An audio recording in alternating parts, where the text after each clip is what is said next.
The testimonies featured on this channel are presented as received, reflecting the personal experiences and perspectives of the individuals who have generously shared them with us. We encourage our viewers to approach these testimonies with compassion and understanding as they represent the personal journeys of those involved. Thank you for your understanding and patience. Today's experience is shared with us by a brother from Alabama, William Smith. There are stories that shake the world, stories that force us to confront the darkest corners of our past. This is one of them. This is not just a confession. This is a warning, a testimony of truth, redemption, and the love of a Savior who breaks even the hardest of hearts. Listen closely, because by the time this testimony is over, you may never see life the same way again.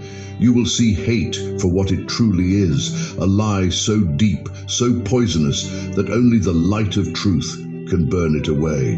William Smith has one final message for the world. Endeavor to watch to the end, to fully understand his experience. Trust me, this is a story you don't want to miss. Let's listen to his confession and testimony. My name is William Smith. I'm 75 years old, and before I take my last breath, I need to tell you the truth. A truth that has haunted me for the past 20 years. A truth that, had I not seen it with my own eyes, I would have mocked, spat on, and condemned as a lie.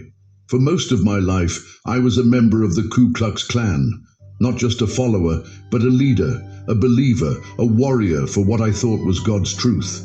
I hated black people.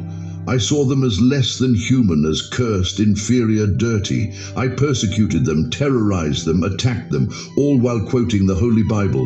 And I was so sure I was right. Until the night I died.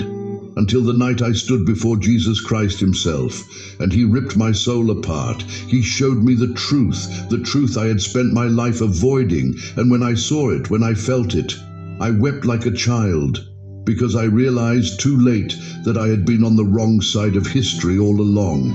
Before I tell you what happened when I died, you need to understand who I was, how I got there, because hate is not something you're born with, it's something you're taught. And I was taught by the best. I was born in 1949 in Birmingham, Alabama, one of the most dangerous places for a black man to live at that time. Not because of crime, but because of men like me. My father was a senior Methodist pastor, a highly respected man of God. People loved him, they trusted him, they believed every word that came out of his mouth was God's own truth. But my father wasn't just a preacher. He was a gatekeeper of hate, a spiritual warrior for white supremacy, and the worst part, he didn't need to wear a hood to be dangerous. His pulpit was his weapon, his Bible was his shield, and his words did more damage than any noose, any gun, any fire, because his words poisoned souls, and I was his most devoted disciple. Our house was filled with prayer, scripture, and discipline. We read the Bible every night. We prayed before every meal, before bed, before we left for school. But there was no love in our home. There was law and order and hierarchy. My father made it clear what God's divine plan was, and that white men were born to rule, white women were born to submit, and black people were born to serve. That wasn't a suggestion. That was law. And if you questioned it, you were questioning God himself. I didn't question it. Not once. Because my father's voice was God's voice to me, and I believed every single word. The first time I heard the curse of Ham, I was 8 years old the first time my father preached about the curse of Ham. I sat in the front pew, my small legs swinging as I listened. My father stood at the pulpit, holding his worn, leather-bound Bible, his voice booming through the sanctuary. Genesis 9:25, he declared, "Cursed be Canaan, a servant of servants shall he be unto his brethren." I didn't understand what it meant, but my father explained, saying, "This, my brothers and sisters, is why the black race was destined to serve. It is not man's doing, it is the will of God. God himself ordained this. Some were born to rule, and some were born to obey." The congregation nodded, murmured, "Amen." My father's voice rose, filled with fire and authority. He added, "We did not create this order. We are merely upholding what the Lord has established." And I believed him, because why wouldn't I? I was just a boy, and my father was a man of God. I didn't know at the time that I was being indoctrinated into a lie that would shape my life for the next 5 decades. Our church wasn't just a place of worship. It was a breeding ground for white supremacy. The men who sat in the front pews on Sunday morning were the same men who gathered in basements at night, slipping on white robes and hoods. I saw it with my own eyes. I heard their whispers after service, saw my father shake hands with men whose names were never spoken out loud. I was watching, I was learning, and the day I turned 12, I witnessed something that would stay with me forever. The first time I saw a cross burn, baptized in fire, it wasn't an attack, it wasn't an act of violence, it was a celebration, a sign of power and purity, a symbol that we were God's warriors standing against the corruption of the world. The flames licked the sky, casting eerie shadows on the faces around me. Men stood in a circle chanting prayers, their voices deep and full of conviction. I stood beside my father, my heart pounding with excitement and awe. "Son," he said, resting a heavy hand on my shoulder, "do you know why we burn the cross?" I shook my head, staring up at the glowing flames. He smiled. "It is not a symbol of hate, son. It is a symbol of light, the light of Christ shining in the darkness." I swallowed hard, feeling my chest swell with pride. We weren't the bad guys. We weren't the oppressors. We were soldiers of righteousness, defenders of the faith, chosen by God to uphold the purity of the white race.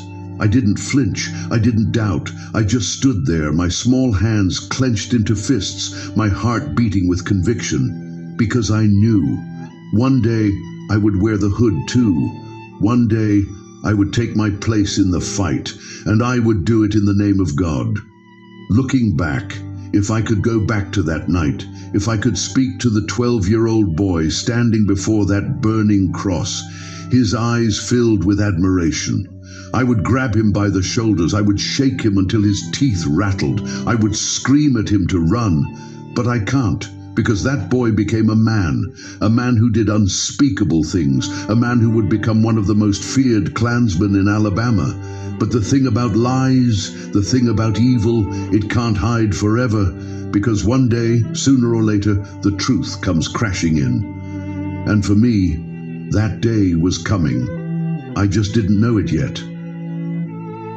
Hate does not always come with fists and fire. Sometimes it comes with a Bible in one hand and a cross in the other. That was my father. That was our church. And that was the world I grew up in. My father was more than a pastor. He was a teacher, a lawgiver, a prophet in his own mind. His voice carried weight, not just inside our church, but beyond its walls. The men who attended my father's sermons were not just faithful Christians. They were judges, police officers, politicians, business owners, men who held real power in the city. And my father's sermons? They weren't just about faith and salvation. They were about separation and power. He did not whisper his beliefs. He preached them, loud, proud, from the pulpit itself. I was 10 years old when I first heard my father say Martin Luther King Jr.'s name, not as a reverend, not as a man of God, but as an enemy. "This so-called preacher is not one of us," my father thundered from the pulpit. "He stands against everything we hold dear. He dares to mix what God has separated. He dares to defy the natural order."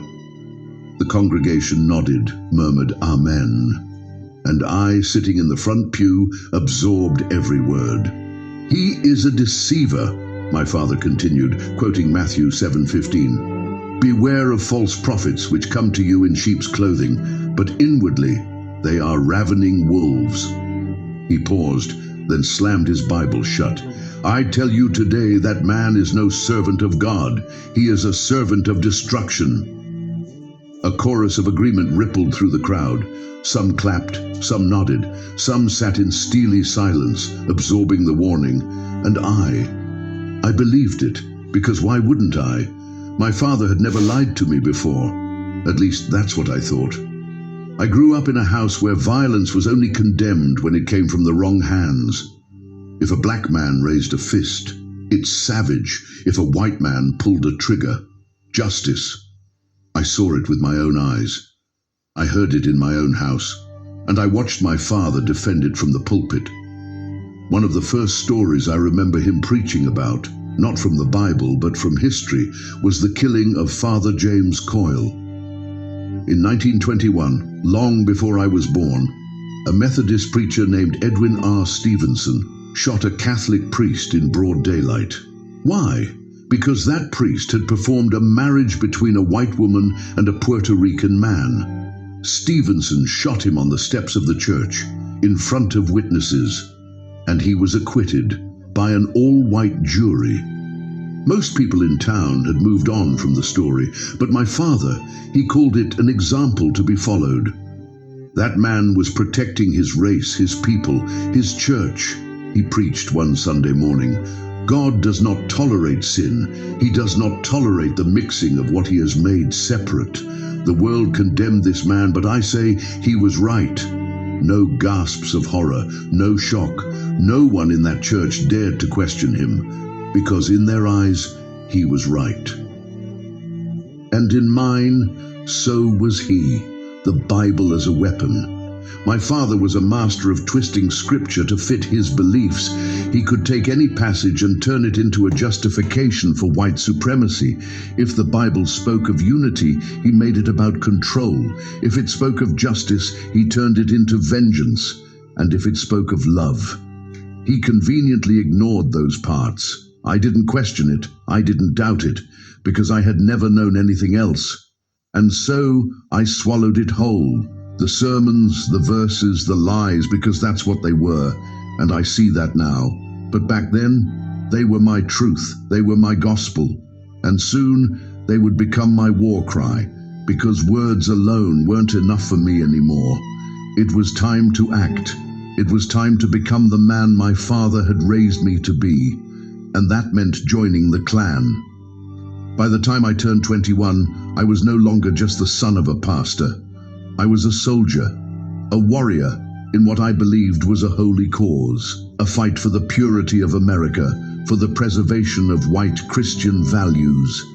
I had been raised in the doctrine. I had heard the sermons, memorized the scriptures, and soaked in every word my father preached.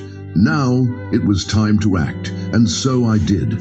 I was recruited by the Klan long before I officially joined. It wasn't a matter of if, it was when.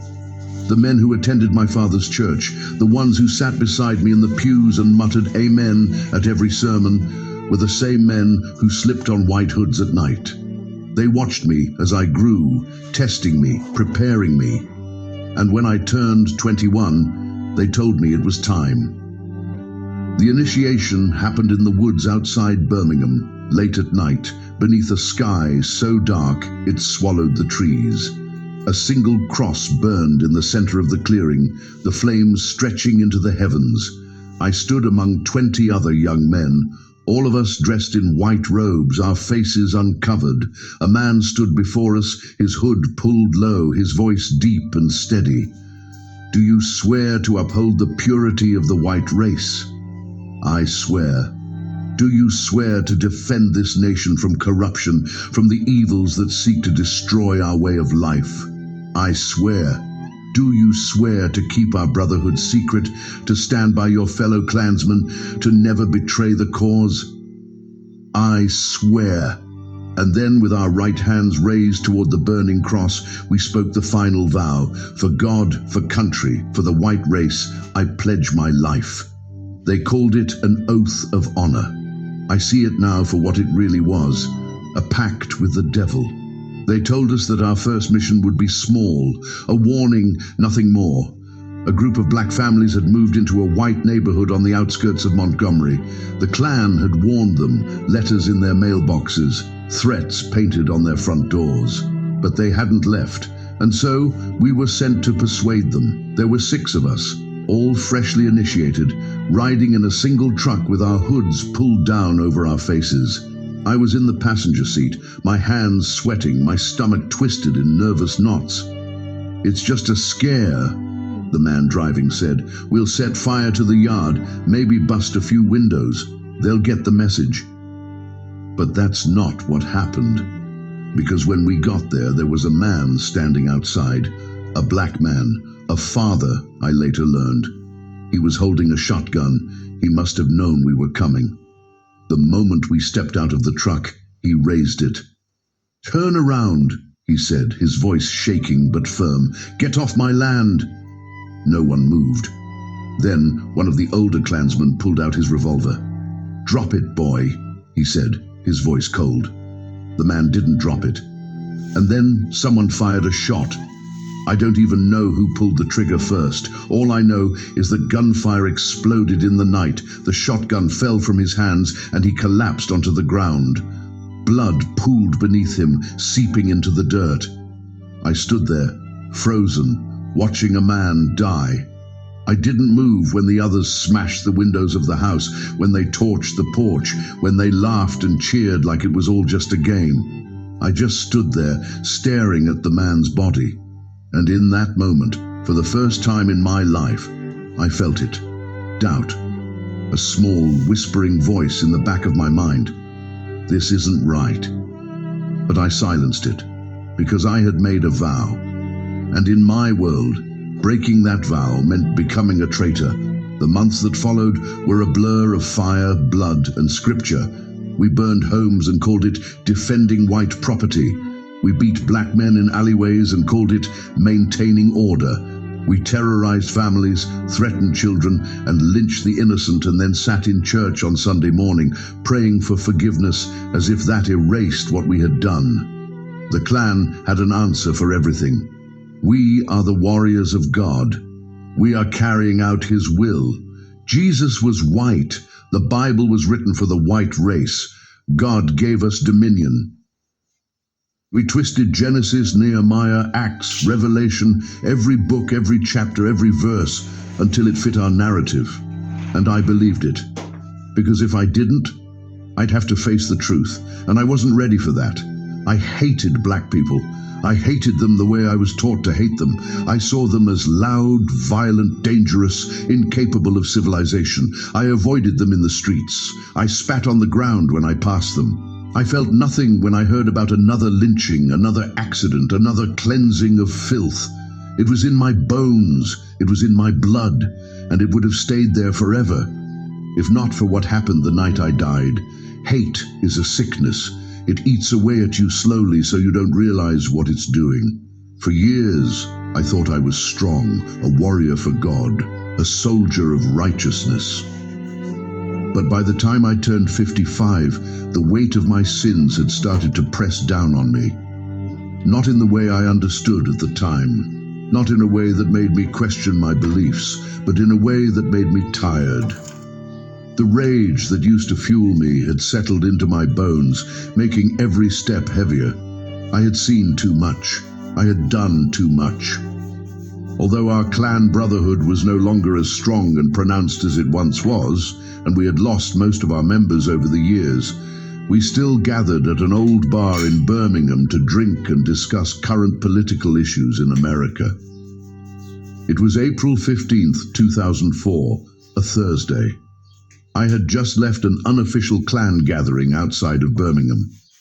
We had spent the night drinking, laughing, and making plans, just as we always did. I remember feeling off that whole night. There was a weight on my chest, a tightness I couldn't shake. I told myself it was nothing, just stress, just exhaustion. But when I got behind the wheel of my truck, the pain got worse. It started in my chest, spread to my shoulder, then down my left arm. I gasped, clutching my chest, my vision blurring. The last thing I remember was my truck swerving off the road, the sound of tires skidding, metal crunching, glass shattering. Then, darkness. I don't have words to describe what happened next, because when I opened my eyes, I wasn't in a hospital. I wasn't in my truck. I was somewhere else, a place that was nowhere and everywhere at once. It was dark, so dark that it felt alive. I tried to breathe, but the air was thick, suffocating, and then I heard them. The screams, not loud at first, faint, distant, like echoes in the wind. But they grew, closer, louder, until it felt like they were coming from inside me. I turned, but there was nothing to see, only the darkness, only the sound of wailing voices crying out in terror, in pain, in agony.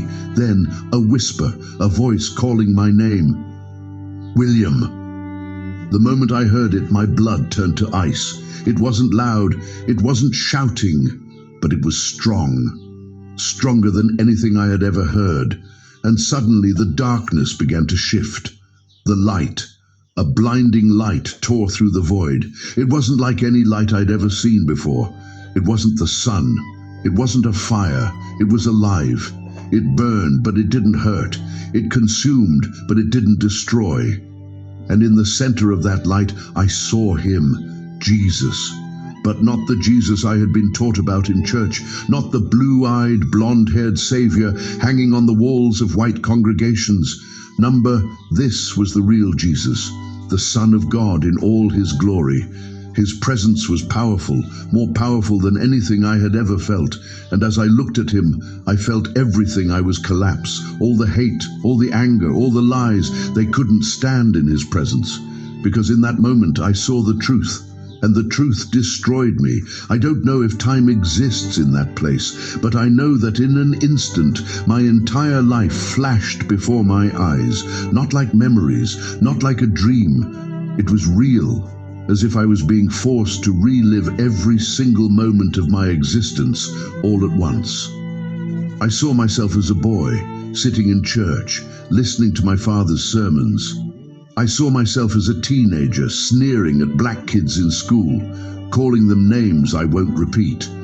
I saw myself at 21 taking the oath of the Klan, standing before a burning cross. I saw myself beating a man in the street, leaving him bloodied and broken. I saw myself standing over a burning home, watching a terrified black mother clutch her children as the flames consumed everything she owned.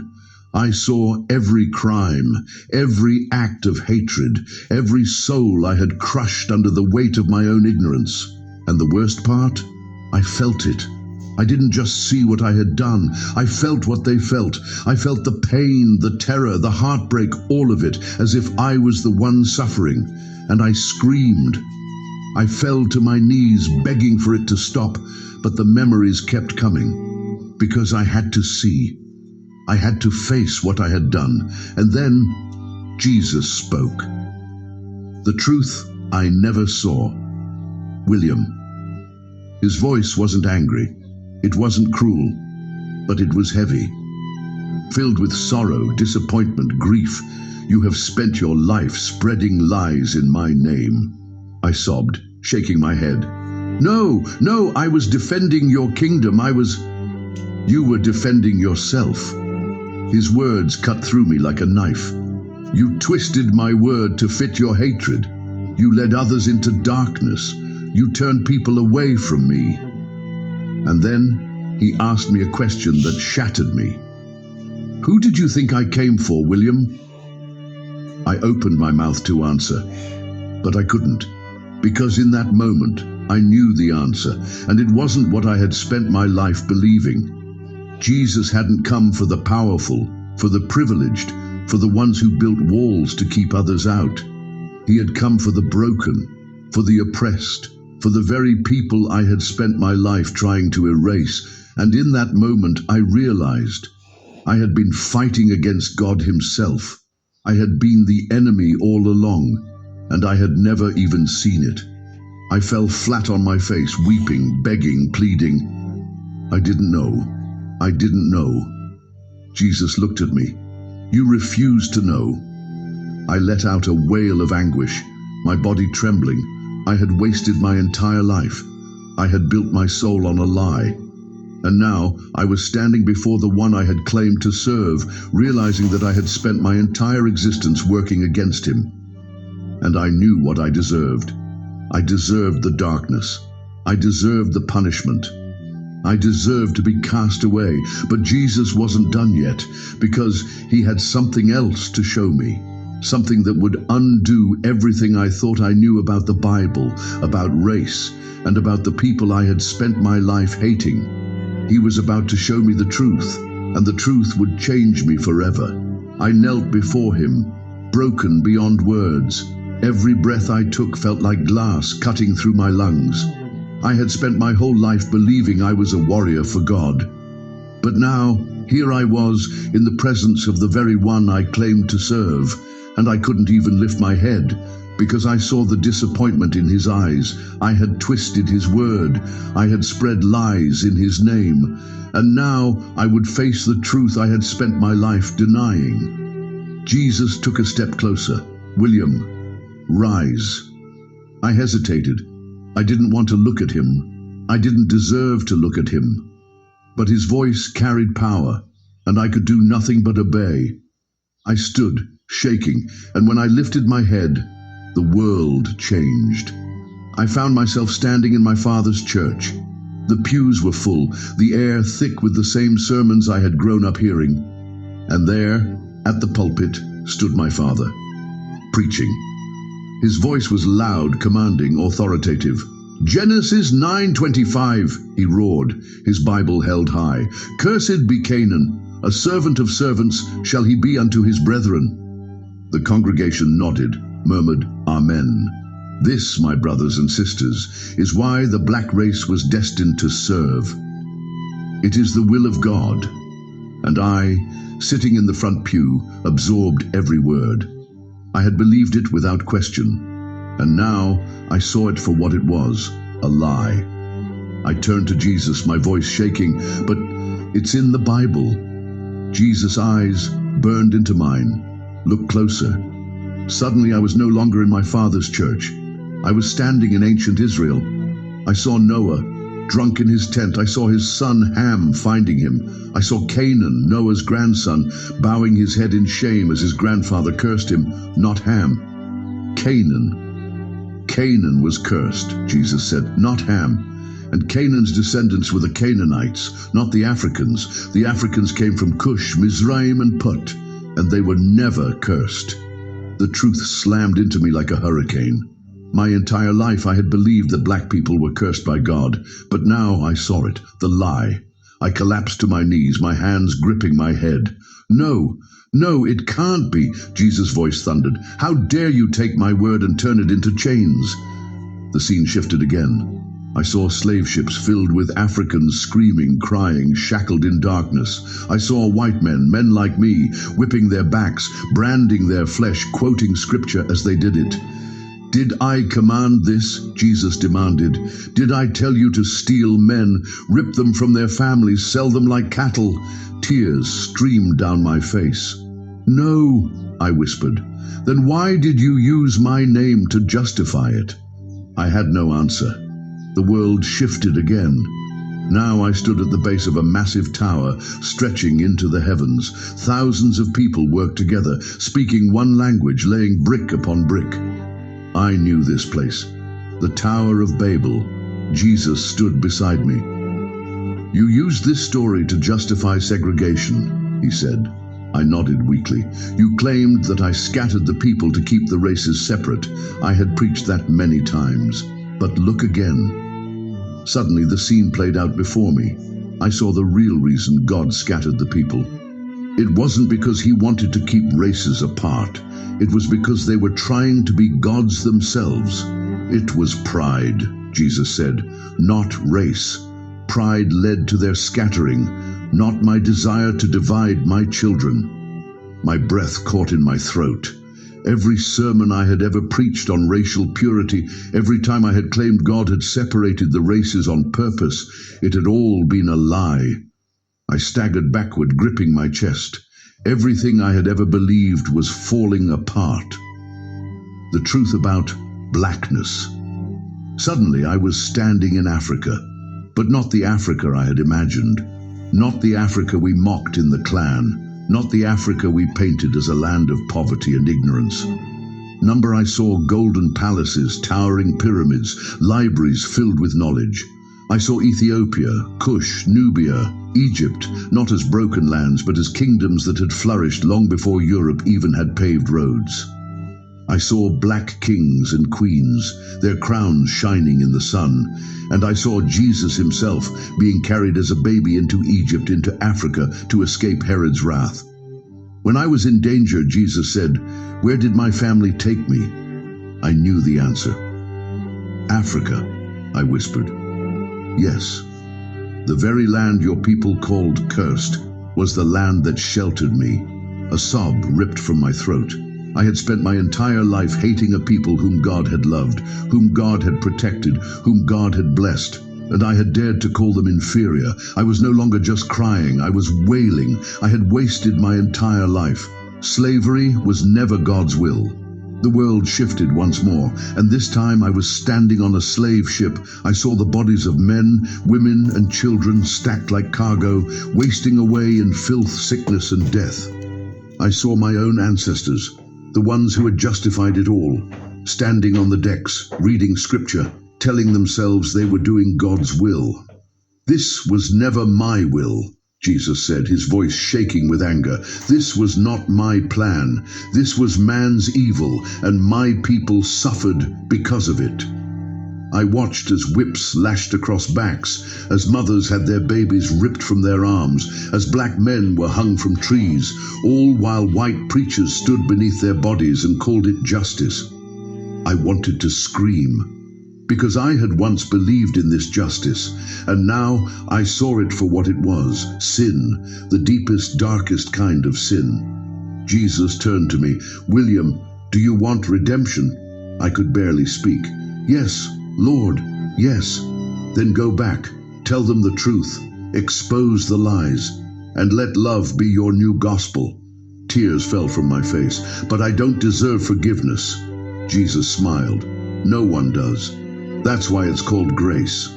The light surrounded me, and I was pulled back into the world of the living. I gasped for air. My chest heaved, my body shook, and my vision blurred as I blinked against the harsh hospital lights. The beeping of machines echoed around me. I wasn't dead. I had been dead for 3 minutes, but somehow I was back, and everything had changed.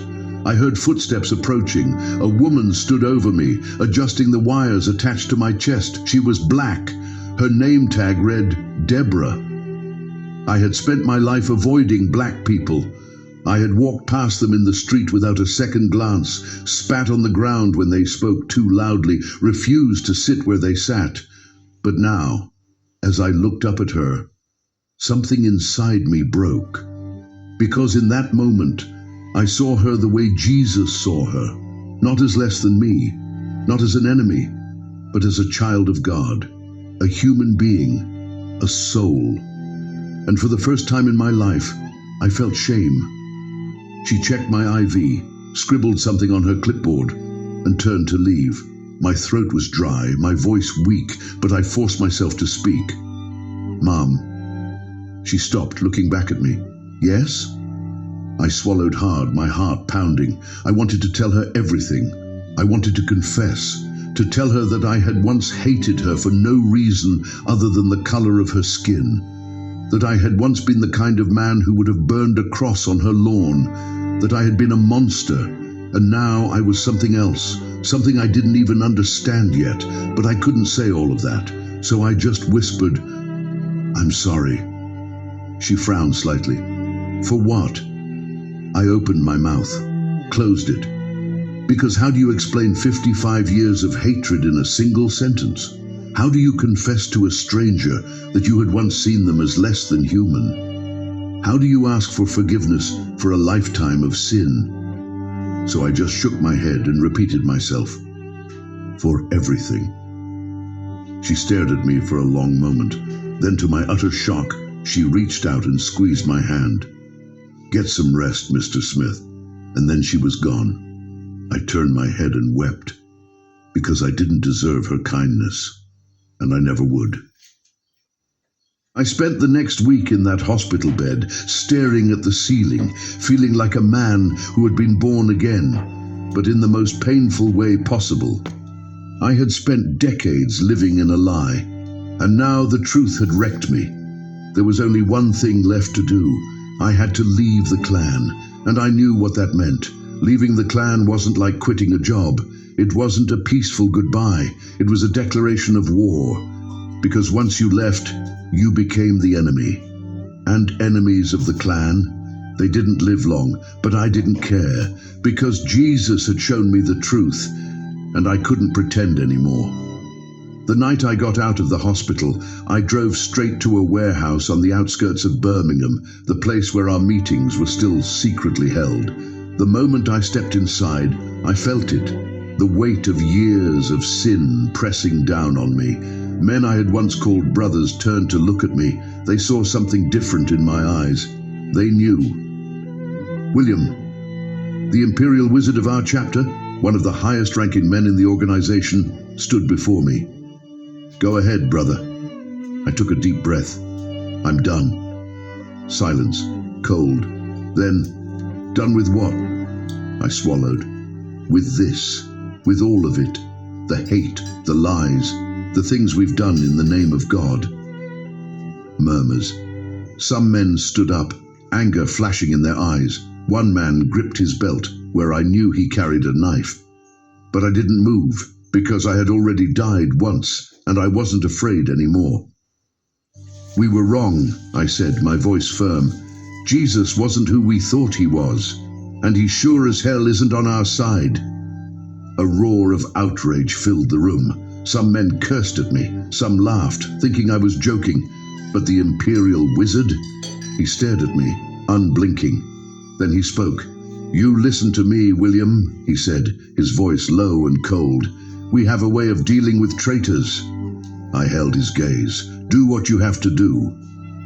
And then I turned my back on them, something no clansman had ever dared to do, and I walked out. Marked for death hate is a heavy thing to carry. For over 50 years I had wrapped myself in it, let it shape me, let it define my identity. I had worn it like armor, believing it made me strong. A few weeks after I left the clan, a black pastor from Atlanta reached out to me. His name was Reverend Samuel Green, a man known for his work in racial reconciliation. "I heard about what happened," he said. "I heard you walked out of the clan." "I did," I answered. "Then I need you to come and speak." I froze. "Speak? At a black church?" "Yes. They need to hear your story, and you need to tell it." The old me would have scoffed. The old me would have spat at the idea, but the man who had met Jesus, he knew this was his first test, and so I agreed. The moment of truth. The church was packed. Men and women filled the pews, their eyes watchful, cautious. I could feel the weight of generations of pain in that room. I knew that to some of them I was not a man. I was a ghost, a shadow of the men who had terrorized their ancestors. And maybe in some ways, that's exactly what I was. I stepped up to the podium, gripping it with shaking hands. I took a deep breath. Then I spoke the words that had been burning in my chest since the night I met Jesus. "My name is William Smith, and for most of my life, I was a member of the Ku Klux Klan." A murmur swept through the room. Some people stiffened, some looked down, disgusted. I felt my stomach turn, but I didn't stop. I grew up believing I was better than you. I was taught that God had made white people superior, that black people were cursed, that segregation was holy. I carried that belief into my adulthood, into my church, into my community. And I enforced it with violence. Gasps. People looked at each other, some whispering, some shaking their heads. But I pressed on. I beat men who didn't deserve it. I terrorized families who had done nothing wrong. I burned crosses and called it holy. I spilled blood and called it justice. I swallowed the lump in my throat. And then, one night, I died. The room fell silent, and so I told them. I told them everything, how my heart stopped beating, how I was swallowed by darkness, how Jesus appeared before me and showed me the truth, how every lie I had been raised to believe crumbled in his presence, how he told me that I had spent my life on the wrong side of history. how he revealed to me the greatness of blackness, the resilience, the divine favor upon the African people, how he told me that racism had no place in his kingdom, and how despite all my sins, he gave me a second chance. By the time I finished, I was weeping. "I don't deserve your forgiveness," I said, my voice breaking. "I don't even deserve to stand here. But I need you to know, I am sorry. I am so sorry." For a long moment, no one spoke. The air was thick, heavy with pain, with history, with the ghosts of the past. Then, an elderly black woman in the front row stood up. She walked slowly to the front of the church, her cane tapping against the floor. She stopped just a few feet away from me, and then she hugged me. I choked on a sob, because I didn't deserve that, and I never would. But sometimes grace is given even when it isn't earned. That day changed my life. It didn't erase my past. It didn't undo the pain I had caused, but it gave me a purpose. For the next 20 years, I traveled the country telling my story. I stood on stages, in churches, in town halls, looking into the eyes of white men who had been just like me, and I told them the truth. Some listened, some laughed, some threatened my life, but I didn't care, because Jesus had given me a mission, and I was going to carry it out until my very last breath. Now, I am 75 years old, and I don't have much time left. I don't know when my heart will fail again, but before I leave this world, I need you to hear this. Hate is a prison. It binds you, chains you, blinds you. I spent my whole life chained to it, and I called it righteousness. I called it God's will, but it was never God's will. It was evil, and I was its prisoner. But I stand before you today a free man, not because I earned it, not because I deserved it, but because Jesus showed me mercy. And now I beg you, do not waste your life as I wasted mine. Do not pass down the chains of hate to your children. Do not let lies become your truth. Do not mistake racism for righteousness. Because in the eyes of God, we are all one people, one family, one race. And if you cannot accept that, then you have no place in his kingdom. Hate has no place in heaven, and neither do those who carry it. I sit in my old chair, looking out at the sun setting over the Alabama hills. The world feels quieter now, not because the fight is over, not because hate has been erased, but because, for the first time in my life, I am at peace. I have done what I could. I have told my story, and soon I will leave this world knowing that I did not die a liar. People often ask me, "William, do you think you can ever be forgiven?" I tell them the truth. I don't know. And that's not for me to decide. I don't deserve forgiveness, not from the people I hurt, not from the families I terrorized, not from the communities I tried to destroy. But I have found something else, truth. And sometimes truth is better than forgiveness, because truth breaks the chains. It ends the cycle. It makes sure that the next generation will not grow up believing the same lies I once did. And that is enough for me. A final warning. I know there are men out there, men like I once was, who will hear my story and reject it. They will scoff, mock, spit on my grave. They will call me a race traitor, a coward, a fool. But to them, I say this: you will stand before him one day too, and he will ask you the same question he asked me. Who did you think I came for? And on that day, all of your excuses, all of your twisted scripture, all of your hate disguised as righteousness, it will crumble, just like it crumbled for me. And you will see, just as I did, that you were on the wrong side all along. And on that day, it will be too late. My final words. I don't know how much longer I have, maybe a few months, maybe only days. But before I take my last breath, let me leave you with this. Hate is a prison. Truth is freedom. Choose wisely, because eternity is waiting. And when you stand before him, there will be no more lies to hide behind. Only the truth.